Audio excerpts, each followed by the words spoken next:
तो आज की कहानी है शादी के बाद झूठी खुशियों का नकाब। बानी छुट्टियों में अपने मायके आई हुई थी। बानी का ससुराल बहुत ही पढ़ा लिखा और खानदानी था। बानी के 2 बेटे भी हैं।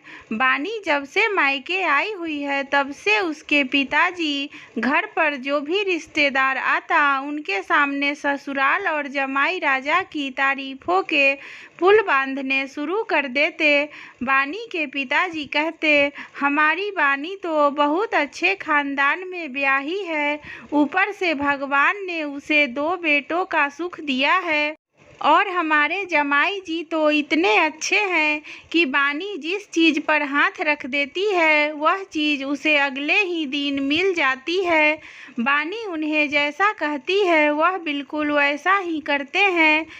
कभी भी बानी ने अपनी ससुराल वालों की हमसे कोई शिकायत नहीं की और ना ही बानी के ससुराल में पैसों की कोई कमी है, क्योंकि हमारी तो बेटी और जमाई दोनों मिलकर कमाते हैं। यह सब बातें वो अपने घर पर उनसे मिलने आए दोस्त को बता रहे थे और उन्हें बहुत गर्व हो रहा था यह सब बताते हुए।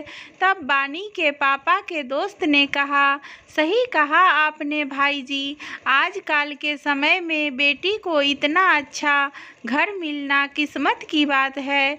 बेटी अगर ससुराल में खुश हो तो माता पिता तो गंगा नहा लेते हैं। मैं तो यही कामना करता हूँ कि बानी हमेशा अपने ससुराल में खुश रहे।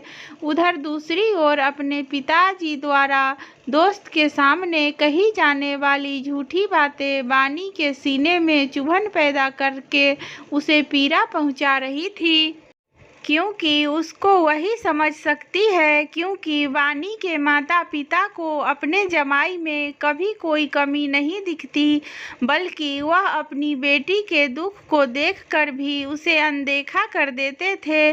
बानी ने कई बार अपने दुखों को उनके साथ बांटना चाहा, पर बानी के माता पिता का बस एक ही जवाब होता था, बेटा जमाई जी तेरे पति हैं, इतने बड़े घर से ताल्लुक़ रखते हैं, अगर थोड़ा बहुत तुम्हें कुछ कह भी दिया हो तो क्या हुआ, तुम नौकरी करती हो तो इसका मतलब यह तो नहीं कि तुम उनके साथ अपनी बराबरी करोगी।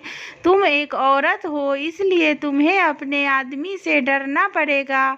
इसलिए बेटी अपनी हद में रहा करो, तुम्हारी चुप्पी से दोनों घर की इज्जत बनी रहेगी।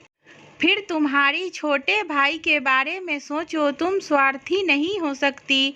बार बार माता पिता की यह बातें सुनकर बानी ने भी अपनी किस्मत को अपनी नियति मान लिया था और अब उसने भी चुप रहना सीख लिया था। अब वह अपने दुख किसी के साथ भी साझा नहीं करती थी और दुनिया को दिखाने के लिए उसने अपने चेहरे पर झूठी खुशियों का नकाब भी ओढ़ लिया था।